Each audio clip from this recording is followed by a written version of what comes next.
Good afternoon, Pastor Eric here. Hoping everyone is having a great day. I can't believe somehow it got to 12:40. I've been working on a project and I looked down and it is 12:40 already. So for today's verse, and I hope everyone is doing well. It's been one of those days where you find out some things about some folks and how people are being impacted by this, and you just wish you could do a little bit more to help them. And so our verse that we're looking at today is in Isaiah 30, and it is chapter 30, verses 20 through 21. Although the Lord gives you the bread of adversity and the water of affliction, your teachers will be hidden no more. With your own eyes you will see them. Whether you turn to the right or to the left, your ears will hear a voice behind you saying, "This is the way, walk in it." And a couple things about this verse that spoke to me today. First of all, the bread of adversity and the waters of affliction.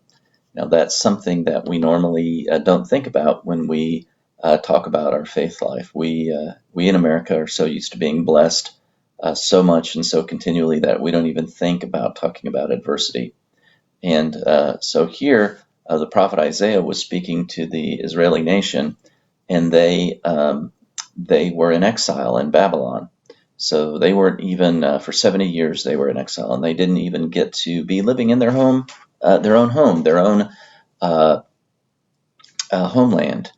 Instead, they were living in a foreign land, in a strange land, surrounded by strange languages, people that were different to them, and foreign religions. So they were having the bread of adversity and the water of affliction. I love the way that sounds.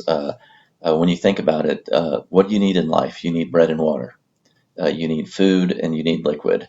And here, Isaiah is talking to them about the bread of adversity and the water of affliction. So it seems like everywhere to the Israelis at the time, they were surrounded by tough times. And they wanted to know where God was. And so that's the first thing. Throughout the history of people of faith, there have been folks who, for good or for bad, at the time in which they were blessed to live, had some adversities, had some affliction.